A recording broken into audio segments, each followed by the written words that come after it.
चलो आज क्या होगा, दो थ्योरम प्रूव कर दिए थे ना। थ्योरम जो है याद किए हैं, याद है ना। ठीक है, कौन कौन सा थ्योरम बता दिए जरा बताइएगा तो एक बार। थेल्स प्रमेय, थेल्स प्रमेय का विलोम, एक प्रमेय 6.7 जो कह रहा था कि समकोण त्रिभुज के समकोण के शीर्ष से कर्ण पर लंब डाला जाए तो उस लंब के दोनों ओर बने त्रिभुज समरूप होते हैं, परस्पर समरूप होते हैं और वो संपूर्ण त्रिभुज के भी समरूप होते। एक ये हम लोग प्रमाणित किए और दूसरा क्या किए, 6.8 प्रमेय क्या था, पाइथागोरस प्रमेय को हम लोगों ने साबित कर लिया। ठीक है, अब प्रमेय को थोड़ा सा विराम देते हैं। एक्सरसाइज जो 6.3 चल रहा था उसमें कुछ क्वेश्चन और बच गए थे, 2-3 क्वेश्चन शायद बच गए थे ना, उसको बनाते हैं। चलो निकालो, बुक निकालो तो। वैसे ही था वो, ए लड़की वैसे ही था वो। चलो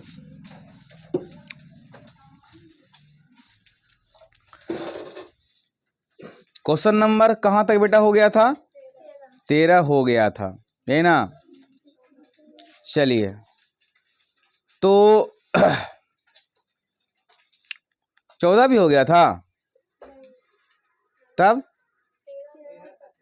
13 हो गया था ना। चलिए तो हम 14 बताएंगे बाद में, पहले 15 और 16 को कर लेते हैं। 15 क्वेश्चन आसान भी है और थोड़ा लॉजिकल भी है, थोड़ा साइंस रिलेटेड प्रश्न है आपका, देखना अभी पढ़ूंगा तो समझ में आपको आ जाएगा। एक्सरसाइज 6.3 क्वेश्चन नंबर कितना, क्वेश्चन नंबर 15। इसका हम लोग करेंगे सॉल्यूशन, इससे अच्छा पहले प्रश्न को ढंग से पढ़ा जाए।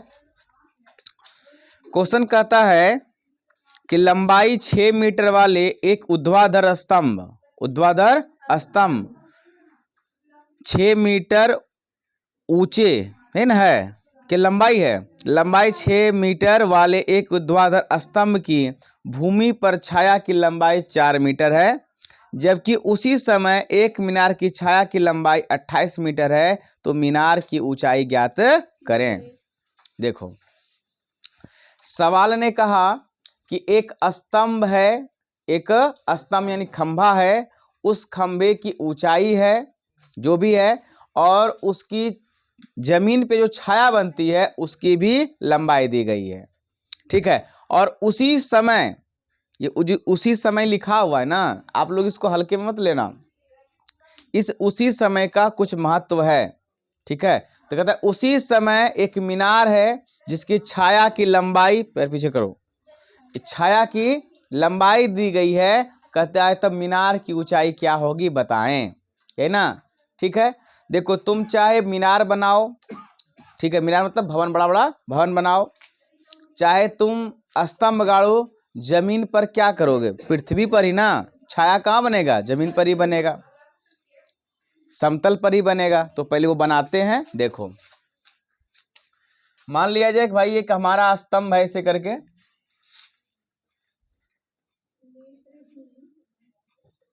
थोड़ा सा ये सीधा नहीं बन रहा है, चलो ट्राई करते हैं सीधा बनाने का पहले। हाँ अब सीधा बना, ठीक है, ठीक। और इसी के नीचे बना देते हैं एक हम, ये तो प्रॉपर बन गया भाई। इसका नाम रख देते हैं, इसका नाम देते हैं इधर से PQR। अब आपके मन में आ जाएगा क्वेश्चन, सर पहले आप त्रिभुज बना दिए, त्रिभुज बनाने की बात तो हो ही नहीं रही थी ना। बन जाएगा त्रिभुज, दो कैसे, अगर मान लो कि ये AB आपका स्तंभ है, क्या है, AB स्तंभ है, तो स्तंभ की ऊंचाई क्या दी गई बेटा, 6 मीटर, ये दिया गया है, ये स्तंभ की ऊंचाई है। ठीक है, और अगर ये स्तंभ है, मान लो यहां से प्रकाश पड़ा, सूर्य इस पे पड़ रहा है, इसकी छाया जमीन पे ही तो बनेगी, तो इसकी छाया की लंबाई हो गई कितनी, 4 मीटर। कोई दिक्कत। अब उसी तरह नीचे वाले डायग्राम को देखो, ध्यान से देखो। ये अगर मान लो कि आपका पी क्यू मीनार है, ऊंचाई ऐसे ना होगा जी, सीधा मीनार है ये, तो ये मीनार की ऊंचाई नहीं दी गई है, लेकिन यहां से अगर इस पे सूर्य का प्रकाश पड़ेगा तो इसकी छाया कहाँ बनेगी, जमीन पर ही बनेगी।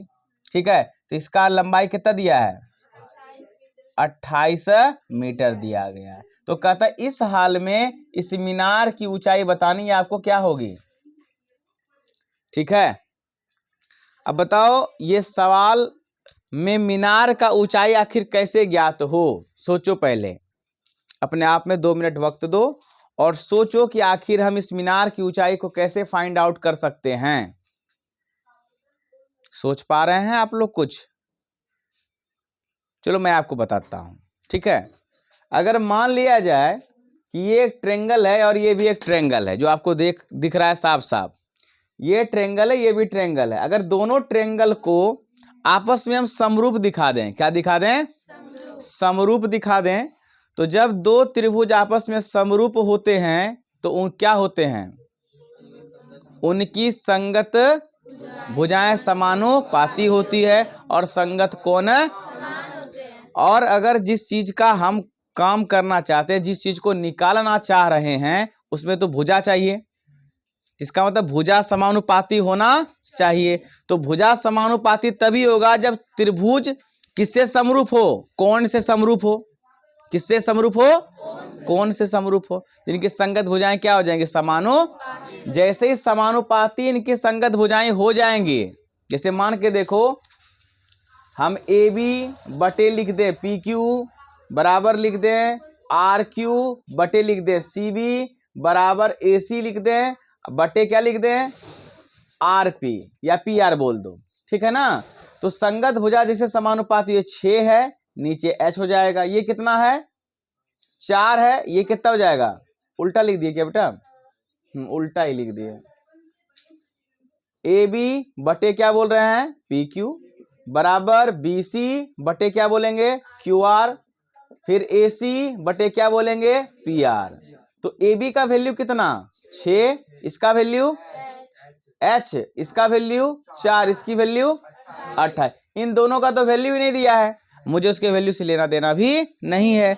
अब अगर हम क्रॉस मल्टीप्लाई लगा दें यहां पर, तो 4h बराबर 28 गुना 6 हो जाएगा, तो ये कट जाएगा 7 चौका 28, तो h बराबर कितना हो गया, 7 42 निकल गया। अगर हम ये भुजा समानुपाती किसी भी तरीके से दिखा दें, तो हम क्रॉस मल्टीप्लाई करके हम इस h का वैल्यू अर्थात मीनार की ऊंचाई को फाइंड आउट कर सकते हैं। समझ मेरी बातें आ रही है? तो इतना बात तो पक्का बात समझ में आ गया कि भैया दोनों त्रिभुज को हमें क्या दिखाना है, समरूप दिखाना है, और कोई रास्ता हमारे पास है ही नहीं है। हम पाइथागोरस प्रमेय भी लगा सकते थे, लेकिन पाइथागोरस प्रमेय के लिए कर्ण होना जरूरी है, कर्ण भी है, लंब होना जरूरी है, लंब भी हो जाएगा। ठीक है, लेकिन 2 भुजा तो चाहिए, तब ना तीसरा मिलेगा बेटा। यहां पर एक भुजा यही पता नहीं है, ये भुजा पता है पर ये भुजा पता है नहीं, तो 2 भुजा पता होना चाहिए ना। तो पहले आप जितनी बातों को सोच सकते हैं उतना आप सोचो, गलत तरीके से भी सोचो, सही तरीके से भी सोचो कि आप क्या क्या इन चीजों को फाइंड आउट करने के लिए कर सकते हैं। तो हमने देखा भाई पाइथागोरस प्रमेय लगने से रहा नहीं लगेगा। ठीक है, तो इसका मतलब दोनों को समरूप अगर दिखा देंगे तो उनकी संगत हो जाए, समानुपाती कर लेंगे, क्रॉस मल्टीप्लाई करें, देन योर आंसर। यही ना, कि कोई दिक्कत हुआ? तो अब सारा बुद्धि हमें इन दोनों को क्या लगाने पे लगाना है, समरूप दिखाने पर लगाना है, क्योंकि हमने देखा हमारा आंसर हमको मिल गया ना। लेकिन ये समरूप दिया कहां है, सवाल ने समरूप हमें दिखाना है। क्या करना है, दिखाना है। अब चलो लगाते हैं बुद्धि भाई, समरूप कैसे हो जाए देखते हैं। चीजों को देखते जाना सिर्फ।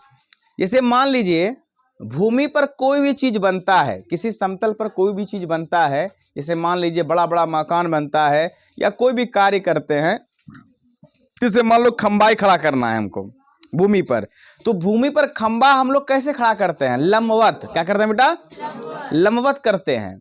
बड़ी बड़ी मीनारें देखो, बड़ी बड़ी बिल्डिंगें देखो आप, उस भूमि पर होता है ना, भूमि पर क्या होता है, लंबवत होता है। क्या होता है, लंबवत होता है। तो इतना तो पता चल गया कि ये जो खंभा गाड़ा हुआ है ये भूमि पर क्या डिग्री बना रहा होगा, और ये जो मीनार बन रहा है मीनार अपने भूमि पर कितना का कोण बना रहा होगा, ये बात फिक्स हो गया। यानी एक बात अब तय हो गया कि ये दोनों ट्रायंगल क्या है, राइट एंगल ट्रायंगल है, अर्थात एक समकोण त्रिभुज है। ये पक्का बात हो गया। भैया एक कोण से तो हमारा काम चलने वाला नहीं है, समरूपता के लिए क्या तीन चीज तो है हमारे पास ना, एक ए है, एक एस ए एस है, और एस एस एस है। तो ये दोनों तो लगने से रहा, तो आखिर लगेगा क्या, तो एक कोण तो कम से कम एगो चाहिए और बराबर। अब क्या होगा बोलो तो कौन सा कोण बराबर हो जाएगा, सोचो जरा, क्यों होगा ना, मतलब कुछ भी, ये कोण इस कोण के बराबर हो गया, मतलब कुछ भी। तुम्हारा कहना है ना सर ये कोण इस कोण के बराबर हो गया, ये नहीं कह रहे हो, पर क्यों बराबर हो रहा है मैं पूछ तो रहा हूं। अच्छा, और कोई कारण नहीं ना, चलो मैं बताता हूं। देखो यहां एक बात इसने क्या लिखा था बड़ा प्यारा सा, उसी समय, उसी यानी समय बदला नहीं है, जिस समय खंबे को देखा जा रहा है उसी समय मीनार को भी देखा जा रहा है। ठीक है, समझ में बात आ रहा है ना। अब हो क्या रहा है कि जब इन दोनों पर प्रकाश पड़ेगा, क्या पड़ेगा, प्रकाश, तो प्रकाश आखिर दो देगा कौन, सूर्य, क्या देगा, सूर्य। अब सूर्य जो है हमारे पृथ्वी से लाख गुना बड़ा है, पढ़े हैं कि नहीं पढ़े हैं, ये भाई कई गुना हमसे, हमारे पृथ्वी से, हमसे नहीं, हम तो तुच्छ मानव हैं, हमारे पृथ्वी से लाख गुना बड़ा है सूर्य, है ना। तो अगर हमसे वो लाख गुना बड़ा, हमसे फिर नहीं, हमारे पृथ्वी से लाख गुना बड़ा है अगर सूर्य हमारा, तो सूर्य के लिए हमारा पृथ्वी क्या हुआ, एक कण, क्या हो गया, एक कण हो गया, एक बिंदु हो गया, क्या हो गया, एक बिंदु मात्र हो गया। ठीक है, जैसे मान लो हम सरल रेखा एक ड्रॉ करते हैं ना, इस पर कितने सारे पॉइंट है, इनफाइनाइट पॉइंट्स हैं, क्या आपको दिखता है, नहीं ना, क्योंकि ये रेखा बड़ा है, और सिर्फ एक वो ऐसे दे देते दिख जाता है कि बिंदु है। उसी तरह हमारे पृथ्वी से अगर लाख गुना बड़ा हमारे सूर्य देवता है, तो सोचो उनके लिए हम क्या है, मतलब हमारा पृथ्वी क्या है, एक बिंदु मात्र समान है, क्या है, एक बिंदु मात्र समान है। तो सोचो जब हमारा पृथ्वी बिंदु मात्र समान है तो उसमें खंभा हो, मीनार हो, बड़ा बड़ा बिल्डिंग हो, बड़ा बड़ा क्या कहते हैं हॉस्पिटल हो, या कह लीजिए कुछ भी और कल कारखाना सब हो, सब क्या है, उससे भी छोटा है ना, उससे भी छोटा है। तो एक ही समय पर हमने कि एक समय सुबह देख लिए, एक समय देख लिए शाम में, तब एंगल डिफरेंट हो जाएगा, क्योंकि सूर्य द्वारा कौन अलग बन जाएगा फिर उसका, क्योंकि यहां पर है मान लो और फिर वो नीचे चला गया ऐसे करके, तो कौन छोटा या बड़ा होगा ना जी। लेकिन उसी समय पे अगर सूर्य एक ही समय पर कई वस्तुओं पर अगर प्रकाश पड़ रहा है उसका, तो सबका कोण सेम बनता है, क्योंकि हम बिंदु मात्र हैं, क्या हैं, हम सूर्य के लिए क्या हैं, एक बिंदु मात्र हैं, समझे। तो एक ही समय पर किसी भी वस्तु पर प्रकाश जो पड़ेगा वो समान कोण बनेगा, क्या बनेगा, समान कोण आंतरिक करता है, बात समझे। एक कारण ऐसे भी देख लो, समझ लो जैसे मान लो, देखना जैसे यहां सूर्य है, ये सबसे बड़ा वस्तु ले लिए, ठीक है, और यहां पर सबका कोण बनना है, यहां पर प्रकाश पड़ रहा है, ठीक है। तो अगर कोई वस्तु छोटा है तो भी इसका कोण यही है, फिर इससे छोटा है तो भी कोण यही है, कोई वस्तु इससे भी छोटा है तो भी कोण, कोई वस्तु इससे भी छोटा है तो भी कोण, कोई वस्तु छोटा है और छोटा है तो भी कोण। तो देखो बड़ा वस्तु हो या कितनो बड़ा वस्तु हो, सबके लिए कोण तो यही है, क्योंकि एक ही समय में एंगल क्रिएट हो रहा है। तो सूर्य द्वारा एक ही समय पर बना कोण क्या होता है, समान होता है, क्या होता है? समान होता है, क्योंकि सूर्य के लिए हम बिंदु मात्र हैं। क्या है? तो इसीलिए ये कोण इस कोण के क्या होगा? बराबर होगा। क्यों होगा? तो वहां रीजन देना पड़ेगा। सूर्य द्वारा एक ही समय में बने कोण समान होते हैं। समझ में आया कि नहीं आया ये बात?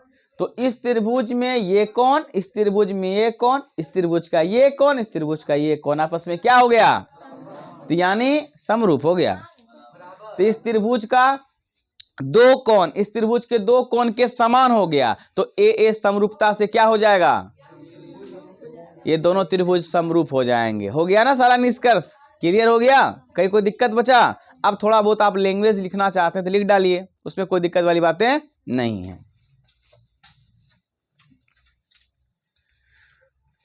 यहां लिखेंगे माना कि ए बी बराबर 6 मीटर। ये क्या बेटा? स्तंभ की ऊंचाई। ठीक। BC बराबर 4 मीटर। क्या है ये? स्तंभ की छाया की लंबाई। हालांकि ये क्वेश्चन आपको 5 नंबर में पूछने वाला नहीं है, आपको 2 नंबर में पूछेगा, ऑब्जेक्टिव पूछ लेगा, सब्जेक्टिव नहीं पूछता ये क्वेश्चन। इतना ये सरल प्रश्न है। तो मैं इंट्रो दिया है सवाल के बारे में, तो ज्यादा लंबा चला गया। इतना सवाल लंबा वाला नहीं है ये। फिर क्या? PQ बराबर क्या है? H, इसको तो माने है ना, फिर माना की लिख दो, फिर माना की। चलो, माना कि PQ बराबर H। ये क्या है? मीनार की ऊंचाई। फिर बोलो QR बराबर क्या? ये 28 मीटर है, सेंटीमीटर नहीं। क्या है? मीनार की छाया की लंबाई।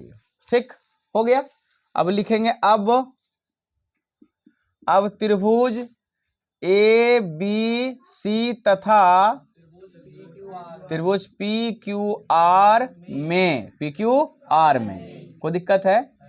अब यहां देखोगे कि एंगल इसका जो B है वो एंगल Q के, क्योंकि दोनों कोण क्या डिग्री है? 90 डिग्री है। और इसका जो एंगल C है, इसका एंगल R के बराबर। ये क्या लिखोगे?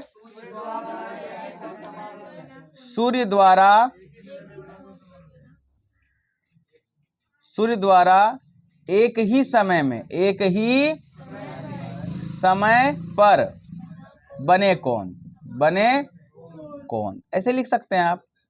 ये आपको रीजन देना पड़ेगा, नहीं तो गलत माना जाता है। तो आप कैसे कह सकते हो वो कोण बराबर होगा? पूछे ना आप लोग से, कैसे कोण बराबर कह रहे हैं, तो कारण देना पड़ेगा ना, वो ऐसे कोण बराबर है। जैसे यहां पर क्या जानते हैं, ये 90-90 क्यों हो गया? क्योंकि हमको पहले से ही पता है कि जब भी भूमि पर कोई चीज बनाएंगे या उसको गाड़ेंगे तो 90 डिग्री पर ही करेंगे। ठीक है ना? इसी कारण से तो भैया इस त्रिभुज के दो कोण, इस त्रिभुज के दो कोण के, इसीलिए क्या लिखोगे? इसलिए ए समरूपता से त्रिभुज ABC समरूप होंगे त्रिभुज PQR। जब समरूप होते हैं तो उनकी संगत भुजाएं क्या होती है? तो AB बटे BC बटे QR और AC बटे PR, यही ना?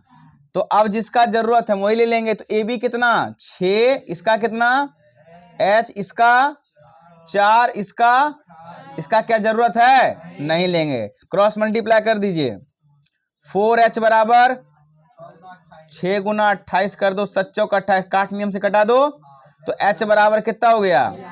42 मीटर। लास्ट में बस एक लाइन लिख देना है कि अतः मीनार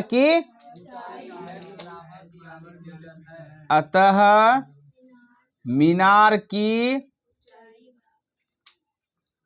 ऊंचाई h बराबर 42 मीटर है। कोई परेशानी, कोई तकलीफ सवाल को समझने में थोड़ा सा भी, कि कोई बातें समझ में ना आई हो तो पूछो दोबारा। हालांकि कुछ रहने नहीं दिया, सारा डिटेल दे दिया, फिर भी अगर कुछ लग रहा है तो पूछो, है ना। चलो उतर, नोट डाउन करो इसको भाई।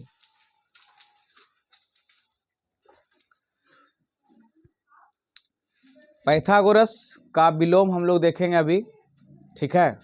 तो पाइथागोरस प्रमेय का जो विलोम है उसका स्टेटमेंट क्या कहना चाहता है, कोई बच्चे खड़े बताइए। पाइथागोरस प्रमेय का स्टेटमेंट क्या है, कथन क्या है, तेजी में बताओ खड़े होकर के कोई। यदि किसी त्रिभुज के एक भुजा का वर्ग अन्य दो भुजाओं के वर्गों के योग के बराबर होता है तो पहली भुजा के सम्मुख कोण समकोण होते हैं। ये न कह रहा है कि अगर कोई त्रिभुज है उसके एक भुजा के वर्ग अन्य दो भुजाओं के वर्गों के योग के बराबर होता है तो पहली भुजा के सामने का कोण समकोण होता है। इनका रहा जी, ये हमें साबित करना है। देखो थोड़ा सा डायग्राम दिखाते हैं।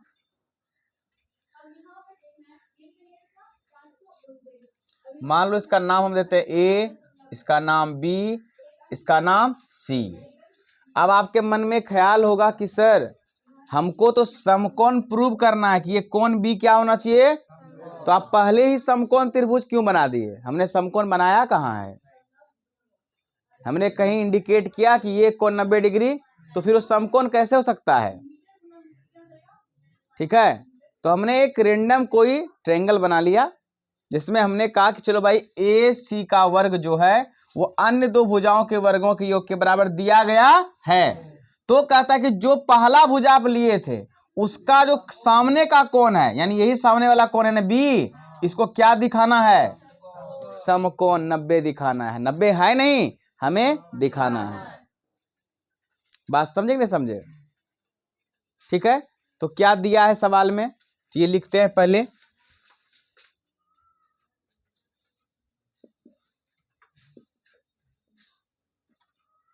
दिया है कि ए सी का वर्ग ए बी का वर्ग प्लस बी सी का वर्ग, यही तो दिया है। कोई भी त्रिभुज अगर हम लेते हैं उसमें एक जो भुजा है अन्य दो भुजा, यानी एक भुजा का वर्ग अन्य दो भुजाओं के वर्गों के योग के, ये दिया है। तो कहता है सिद्ध करना है। क्या करना है, सिद्ध करना है।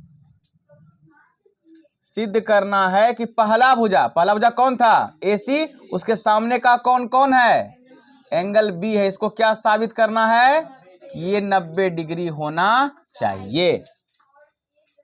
अभी कैसे 90 डिग्री होगा, अब हम लोग रचना करेंगे। क्या करेंगे, थोड़ा सा रचना करेंगे। अब रचना क्या करेंगे, सुनो और समझो अच्छे से। हम रचना करेंगे क्या कि एक त्रिभुज की रचना हम करेंगे। ठीक है, त्रिभुज ना कहिए, भी बताऊंगा क्या केस में करना है। कि मान लो कि यहाँ P है, यहाँ Q है और यहाँ R है। हम रचना कर रहे हैं कि BC भुजा के बराबर QR लिया। क्या लिया, QR लिया। तथा नहीं लिखी अभी, AB भुजा के बराबर PQ लिया।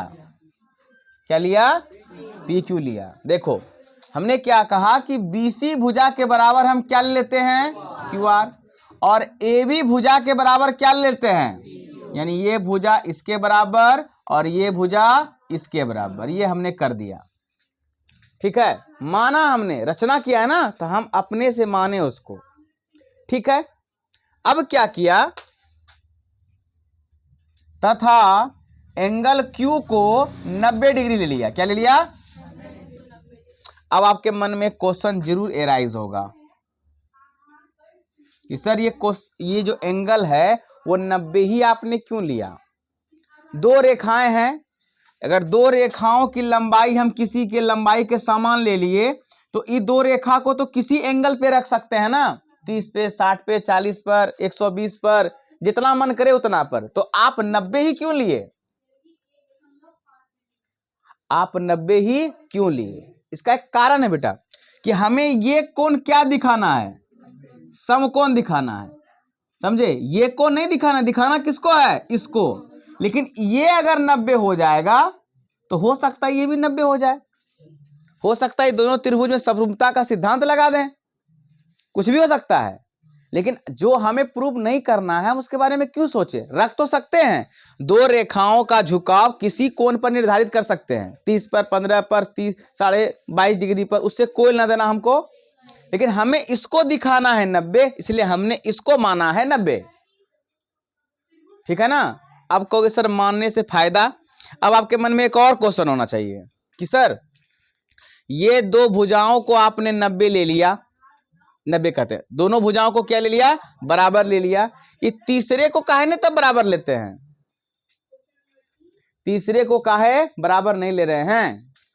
अगर ये दो भुजा, याद रखिएगा, ये दो भुजा अगर बराबर हमने लिया है और ये कोण 90 है तो पक्का ये भुजा भी बराबर हो जाएगा, पक्का। बात समझे? अब ऐसा क्यों होगा? देखो, जैसे मान लो ये 3 है और ये 4 है, ठीक है? 3 है तो ये भी 3 होगा और ये भी 4 होगा। अब इस पे लगाओ पाइथागोरस प्रमेय, क्योंकि 90 है ना, तो 3 का वर्ग 9, 4 का वर्ग 16, 16 9 25, तो आखिर 25 किसके बराबर हुआ? पी आर के बराबर हुआ। उसी तरह जब ये 90 है, ये दोनों बराबर है, तो ये हो कितना होगा? क्योंकि आखिर इस बिंदु को इस बिंदु से मिलाए है ना, तो यहां भी तो इस बिंदु से इस बिंदु को मिला दिए हैं। क्योंकि इसकी लेंथ अगर बढ़ती तो इसका भी लेंथ बढ़ता, इसका लेंथ बढ़ता तो इसका भी लेंथ और भी बढ़ता। लेकिन लेंथ दोनों का सीमित है, इसका भी दोनों का सीमित हुआ ना, तो यहां दोनों का लंबाई भी तो सीमित होगा। बात समझ में आया कि नहीं आया? ठीक है, चलो अब आगे बढ़ते हैं। अब आते हैं प्रमाण में बेटा, देखो और समझो।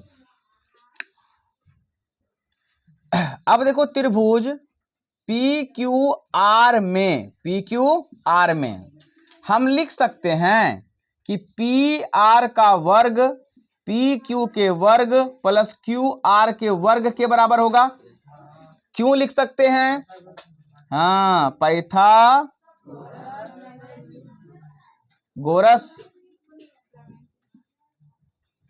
प्रमेय से, क्योंकि ये 90 है, ये क्या है? 90 है, ऑटोमेटिक से पाइथागोरस प्रमेय लग जाएगा।